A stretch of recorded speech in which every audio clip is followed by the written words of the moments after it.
tal? ¿Cómo les va?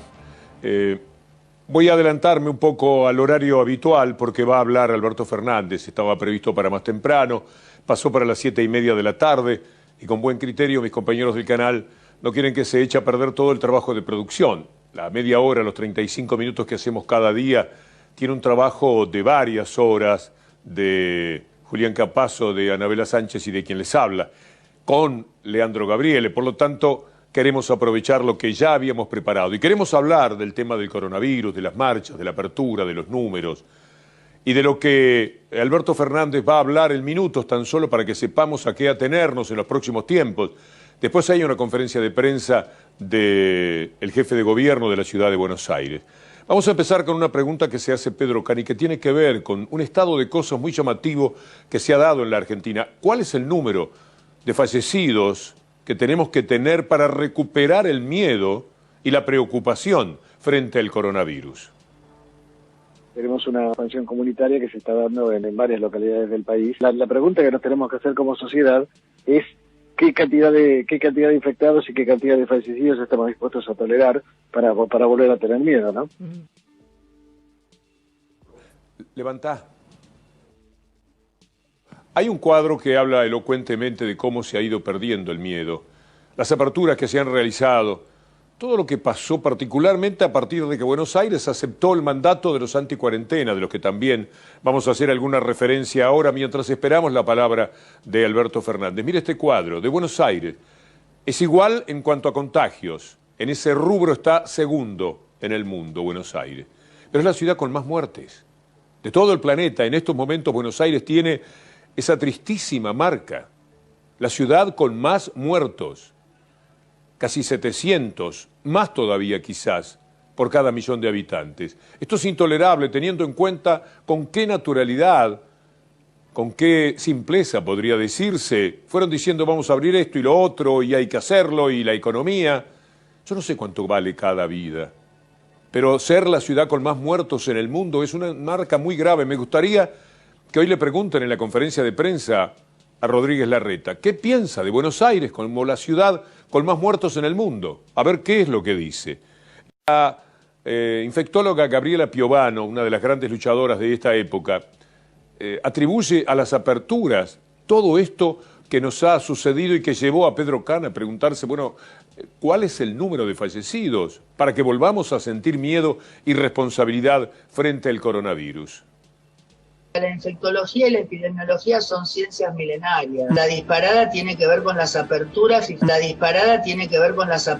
Fíjate que las localidades del interior del país que hicieron esto, caso Bragado, hoy están colapsando.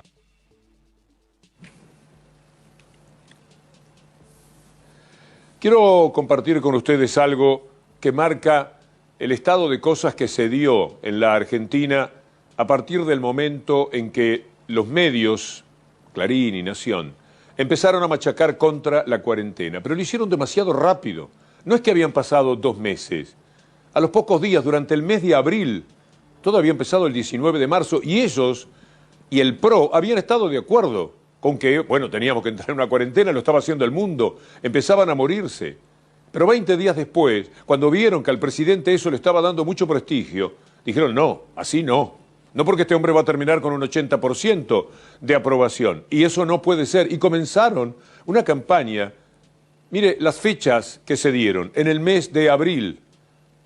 Vamos a ir mirando el recorrido que han hecho. Lea usted, y yo lo acompaño en la medida de lo posible, porque la letra se me hace muy pequeña desde aquí. Lo que se iba diciendo tenía que ver con que ya era demasiado larga hasta cuándo iba a durar la cuarentena. Todo este recorrido que le hemos preparado con Alberto Omar, un colaborador que mucho valor y con el que vamos a hacer un libro que también tiene el título de Batalla Cultural, como nuestro programa de los martes. Y ahora mire usted, el 30 de abril, cuando ya habían hecho toda una campaña en ese mes, lo que fueron los números de entonces, para que pongamos un poco de atención en el efecto inmediato que tuvo. Empezaron bien, acompañando. Cuando vieron que esto le daba prestigio al gobierno, cambiaron totalmente, enloquecieron al país. Y el 30 de abril ya habían hecho toda una campaña, apenas un mes y 10 días después, que la habían empezado ya el 15 de abril, un poco antes todavía. Entonces, le preguntamos hoy a Jorge Aliaga, que es el gran aliado para conocer los datos más importantes, cómo estaban los datos entonces. Mire este cuadro, 4.427 personas estaban contagiadas. Compare ese número con el de ahora. ¿Y sabe cuántas personas habían muerto? 218. 218 personas frente a más de 8.000 personas que han fallecido. Es muy triste. Lo hicieron. Llevaron a cabo una campaña tremenda hablando de la economía. Ahora se asombran de los números que tenemos. Yo nunca vi medios de comunicación haciendo tanto, pero tanto daño como aquel que protagonizaron. Ahora sacaron a la gente a la calle. Los diarios lo hicieron. El PRO gravita poco. ¿Qué va a hacer el PRO solo? Si no tiene el multiplicador que significa Clarín o Nación diciéndole a la gente dónde se reúnen, cómo nos reunimos, vamos que vamos. El diario Clarín poniendo una foto esa que después vamos a mostrar otra vez, para que usted sepa cómo hacen las cosas, para que lo entienda de una vez, porque todo el mundo sabe que mienten. Lo que cuesta es entender hasta dónde esa mentira duele al propio país.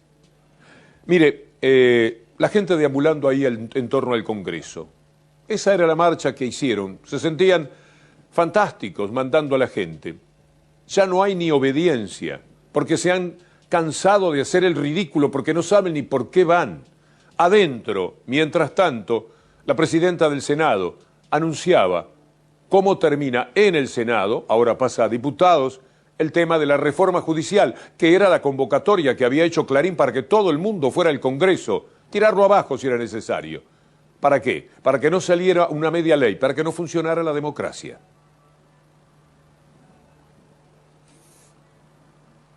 Resultado de la votación son 40 votos afirmativos y 26 negativos. Queda aprobado entonces el proyecto de ley remitido por el Ejecutivo, pasa a la Cámara de Diputados. Sin otro motivo que tratar, se levanta la sesión especial del día de la fecha. Buenas noches a todos y todas. Esto pasó en el Senado, finalmente. La democracia funcionó, allí los senadores dijeron que no, que sí, o se llamaron a silencio. Argumentaron, como lo hizo Parrilli, por ejemplo, o no dijeron nada, no participaron del juego democrático, como si no supieran, no entendieran, solo querían oponerse, ni siquiera a nombre del PRO. Lo hacen en función del gran dominio que tienen esos medios de comunicación sobre Comodoro Pi. Lo que quieren es cuidar Comodoro Pi, el mundo de Bonadío, de Ercolini, de cada uno de los jueces que ya sabemos cómo han procedido. Hay algunos que pueden salvarse de la quema total, del incendio, pero en líneas generales Comodoro Pi es una vergüenza, una desgracia para la justicia. Eso es lo que ellos no quieren que salte por el aire, porque ahí tienen a Bruglia, a Bertuzzi, tuvieron a Bonadío, tienen a Ercolini. En consecuencia juegan a gravitar siempre en las decisiones que adopte la justicia. Importa argumentar bien sobre este tema de la reforma judicial, y lo hizo de una manera excelente el senador Parrilli. Bueno, voy a referirme básicamente a dos temas. Uno, obviamente, al artículo 72, inciso E, por aquel refrán, aquel dicho que dice pegarle al chancho que aparece el dueño. Bueno, acá parece que ese chancho tenía muchos papás, muchos padres. No sé si todos, pero estoy convencido que la gran mayoría de los senadores de Cambiemos, sobre todo aquellos que han sido muy agresivos en sus expresiones, en realidad están buscando una cosa. Quieren la impunidad de Macri por todas las causas que vienen para adelante. Mire, usted lo dijo en alguna oportunidad, es la imagen del espejo invertido, ¿no? Nos acusan a nosotros de lo que ellos son. Recuerda que cuando empezó este tema... Eso es explicar para poder entender de mil maneras. Se ha dicho que la reforma judicial, ellos terminaron reconociéndolo, dando vuelta a la maniobra, que no era para beneficiar, como decían, a Cristina Fernández de Kirchner. Terminaron diciendo que Cristina no quería la reforma, o por lo menos no la quería así porque no la beneficiaba. No saben ya qué decirle a la gente para envenenarla. Por eso la convocatoria esta es histórica. La marcha que Clarín quería organizar al Congreso. Cuando me mandó este material, Cristian Siminelli, un joven actor, periodista, muy gracioso además en los medios, me envió esto, yo pensé que era un chiste. miré la foto y me reí un poco, como esos juegos que se hacen con las tapas que inventamos de Clarín a veces, para jugar a lo que haría Clarín frente a determinados temas. Después me enteré que era verdad esta tapa. Pero también supe desde el primer momento, eso sí, que era verdad la tapa de hoy. La tremenda mentira de hoy, de Clarín, anunciando el impuesto a la ganancia subiendo hasta el 41%. Son diabólicos.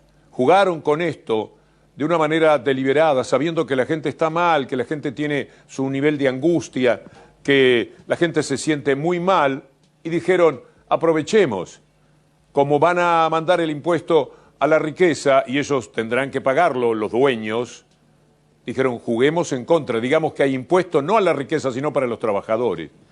Esto es jugar con las personas para envilecerlas, para enloquecerlas.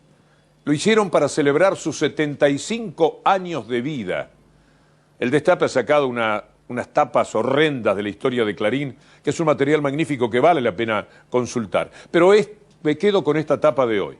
Como aquella tapa de la nafta que iba a aumentar el 7%, después no llegó al 5%. Pero esta es mucho más grave, porque esto es directamente una mentira total. Nosotros llamamos al Ministerio de Economía, pensamos esto es así, a la AFIP también. Y allí nos dijeron, esto que usted está leyendo, tomamos nota, mire ese cuadro. Es absolutamente mentira lo que se ha dicho. Lo acompaño en la lectura de los hechos más importantes. No está en análisis, no está revisando el gobierno, ni el Ministerio de Economía, por supuesto, aumentar la presión impositiva sobre la clase media, los profesionales y las empresas que intentan invertir. El aumento de las ganancias de las empresas se haría de otra manera. No se va a eliminar el incentivo a la inversión. ¿Se va a elevar la escala del impuesto a las ganancias para la cuarta categoría? No, es mentira. Una vez más es mentira lo que dice Clarín. No se estudia tampoco modificar la escala de esa cuarta categoría. Y el aumento del monotributo tampoco es verdad. No se estudia modificar el monotributo como para que la gente pierda en los impuestos con los que los van a castigar. Anoche, hablando de todas estas mentiras insoportables, Leopoldo Moró decía: reúne los 2/3 ni de casualidad. Entonces, ¿pero qué pasa? Le mienten a la gente no tiene con qué comparar. La mentira es impermanente, sistemática, genera odio. Bueno, por ejemplo, con la farsa del asesinato de Nisman, estuvieron 3 años generando odio en la sociedad. Ellos son los que rompen a la sociedad argentina, la que fractura a la sociedad argentina con el odio. Y lo que está quedando acá en claro es que la divisoria de agua, ¿cuál es? Nosotros siempre hemos sostenido que la patria es el otro. Para algunos, la patria es Manieto. Y entonces, ese poder que Manieto exhibe y que usa, de acoso, de extorsión, etcétera, hace que algunos se quiebren. Pero yo creo que a medida que pasen los días van a ir recuperando el ánimo, se van a dar cuenta que esto es beneficioso incluso para sus provincias, porque efectivamente van a tener más juzgados federales, más fiscales, más defensores, porque te reitero, esto se refiere a la lucha contra el delito en términos integrales. La tapa de hoy es inadmisible, es inaceptable ese comportamiento. ¿De dónde sacaron la información? ¿De qué manera van a pedir disculpas? Porque le están diciendo a Leandro Raimonde, el cámara amigo que está transmitiendo desde mi casa, le están diciendo a todos los empleados del país que le van a llevar el impuesto, que ya es un fastidio, a las ganancias, al 41%, como me van a sacar en este momento, después de lo que hemos vivido por la pandemia. Todos nos hemos deprimido, todos hemos perdido algo en estas circunstancias. ¿Cómo puede un diario tener esa perversidad de poner un título que es una gran mentira, 41%? Y la gente empezó a mirar, lo que ellos quieren es que hablemos del 41%. Para ellos, mientras tanto, operar contra el impuesto a la riqueza que tienen que pagar 12.000 tipos, no millones, como tendrían que pagar si efectivamente se fueran al 41%. Cuando leí el título de Clarín en las tapas que me dan a la mañana cuando empiezo mi trabajo, dije, enloqueció el gobierno.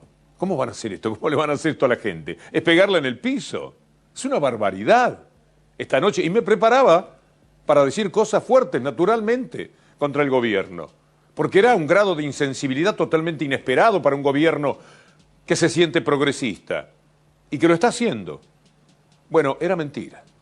Volviendo a Moró, ¿por qué él tiene autoridad para hablar de Mañeto como lo hace de Clarín? Porque él los conoce desde hace muchos años. En los años 80, en tiempos de Alfonsín, Mañeto extorsionaba a Alfonsín para que le dieran Radio Mitre, a la que había entrado de una manera irregular, como siempre hacen, fraude, para quedarse con las cosas. Y una vez que estaba dentro decía, me tiene que sacar el artículo 45, aquel de la dictadura, y Alfonsín decía que no. Y Moró fue a negociar, escúchelo. Siendo yo presidente de la Comisión de Comunicaciones, un día recibí, creo que en el año 86, una llamada de Mañeto, a quien yo no conocía, que me invitó a tomar un café al diario en la calle Piedras. Por supuesto yo fui. Y ahí me planteó que el objetivo de ellos era la derogación del artículo 45. En ese momento querían derogar el 45 porque habían comprado Radio Mitre, digamos que clandestinamente, porque precisamente no estaban autorizados por la ley de radiodifusión. Y entonces querían tener cobertura legal. Y seguramente porque ya estaba pensando en ese proceso de concentración de licencias de radio y televisión. Así han sido toda la vida. Por eso lo que le hacen al pueblo argentino es muy duro, es muy grave. ¿Cuánto más quieren tener por otra parte? En aquella época estaban queriendo Mitre. Después le sacaron a Menem la primera privatización de todas las privatizaciones, que fue Canal 13. Y así se le sacaron a todos los presidentes algo o mucho. Hasta hoy, y nada los satisface, no se calman nunca.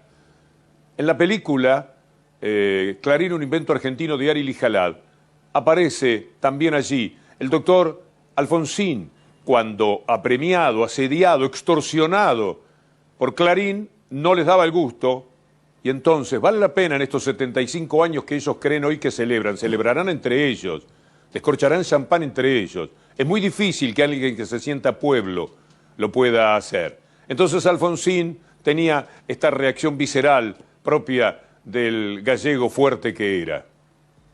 No les pido que lean el Clarín, que se especializa en titular de manera definida como si realmente quisiera hacerle caer la fe y la esperanza al pueblo argentino.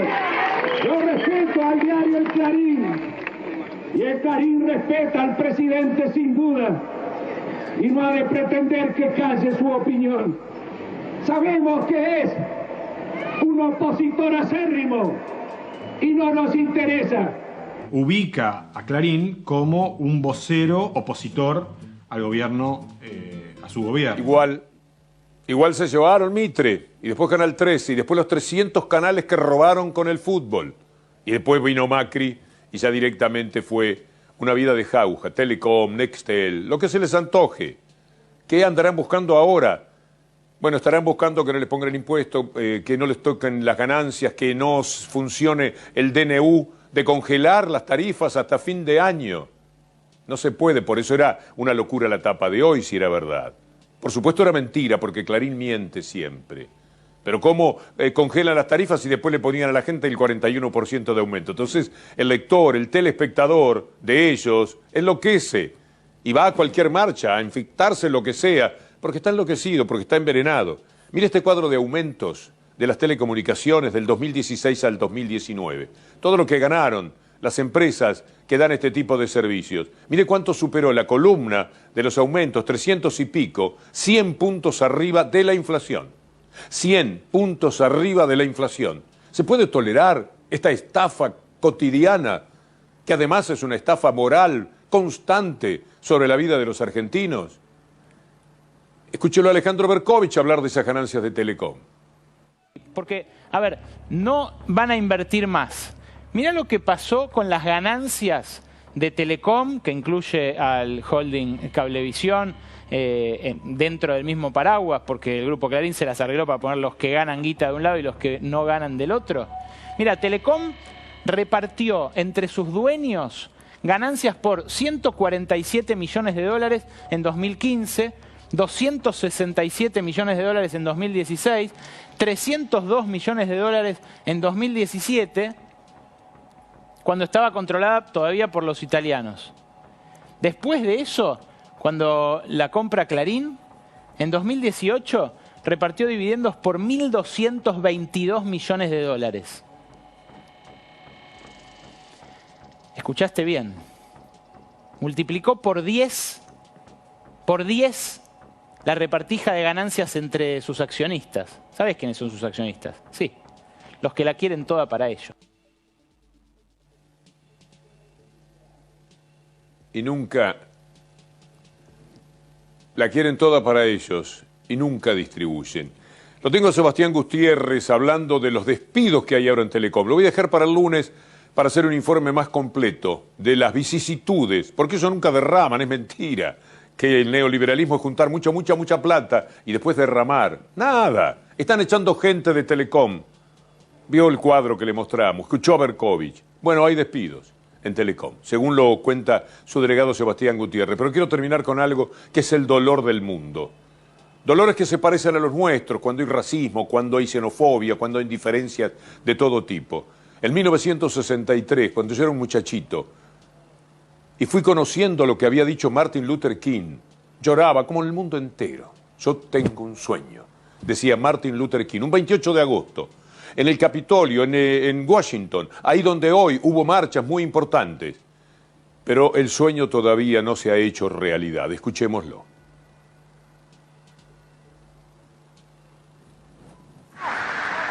It is a dream deeply rooted in the American dream. I have a dream that one day this nation will rise up, live out the true meaning of its creed. We hold these truths to be self-evident, that all men are created equal. When we let it ring from every village and every hamlet, from every state and every city, we will be able to speed up that day when all of God's children, black men and white men, Jews and Gentiles, Protestants and Catholics, will be able to join hands and sing in the words of the old Negro spiritual, free at last, thank God Almighty, we are free at last. Qué pena, ¿no? Qué tristeza, ese sueño no se cumple. Bueno, llegamos al final, a mitad de camino. No hacer la columna estaba previsto por el discurso de Alberto Fernández, por supuesto que era aceptable. Por la conferencia de prensa de Rodríguez Larreta, para que siga diciendo toda la sanata que el martes le vamos a mostrar en nuestra batalla cultural. La verdad que me da un poco más de pena. Muchas gracias. Y alguien que le pregunte, por favor, ¿qué le parece? ¿Cómo es que Buenos Aires es la ciudad con más muertes en el mundo? Aprovechen la conferencia de prensa. Y con ustedes, Dios mediante, nos reencontramos el próximo lunes. Muchas gracias.